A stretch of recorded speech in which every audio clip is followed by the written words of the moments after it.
হরে কৃষ্ণ ভক্তরা, আজ বলবো ভগবান বিষ্ণুর সেই অবতার সম্পর্কে, যার সম্বন্ধে আমরা কল্কি পুরাণে জানতে পারি, যে এখন আমাদের এই পৃথিবীতে জন্মগ্রহণ করেনি। সেই অবতার সম্পর্কে, 4 যুগ সম্পর্কে একটি গল্প রয়েছে। সত্যযুগে দেবতা ও অসুরেরা আলাদা থাকতো। ত্রেতা যুগে যখন এক পৃথিবীতে 2 দেশে দেবতা ও দানব থাকতো।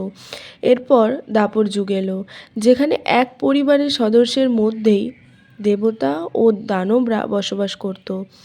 এরপর এখন কলিযুগ, যেখানে এক মানুষের দেহেই দেবতা ও অসুরের বাস। কলিযুগের পুরো আয়ু 4,32,000 বছর, যার মধ্যে কেবল শুধু 5,000 বছরই হয়েছে। ঋষিমুনিদের মতে সত্যযুগে সবাই সত্য কথা বলতো। মিথ্যে বলার কারণে সত্যযুগ ধ্বংস হলো। তারপর এলো ত্রেতা, যখন মুনি ঋষিরা জঙ্গলে তপস্যা করত, তাই নাম ছিল তার ত্রেতা। সবাই জঙ্গল ছেড়ে শহরে চলে এলো। তখন ত্রেতা যুগের শেষ হলো, এলো দাপর যুগ, যেখানে বেঁচে ছিল দয়া।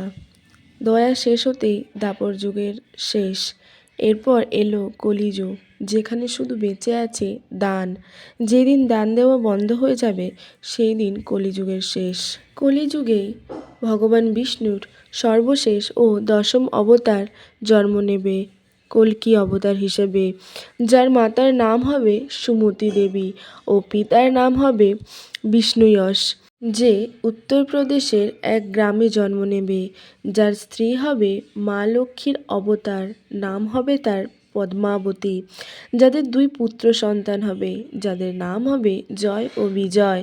ভগবান কল্কি কালী নামক অসুরের বিনাশ করবে। সে আসবে সাদা ঘোড়ায় চড়ে, যে হলো তার সবথেকে প্রিয় গরুড় দেবের এক অবতার। কলি হলো ব্রহ্মদেবের নাতির পুত্র। কলিযুগের দানব এতটাই শক্তিশালী হবে যে ভগবান বিষ্ণুর অবতারের সঙ্গে সঙ্গে 7 চিরঞ্জীবীরও সাহায্য লাগবে তাকে ধ্বংস করার জন্য। তার বিনাশ হয়ে গেলেই কলিযুগের বিনাশ সম্পন্ন হবে। আবার প্রথম থেকে শুরু হবে সমস্ত যুগের। ভালো লাগলে সঙ্গে থেকো আর মন থেকে বলো রাধে রাধে।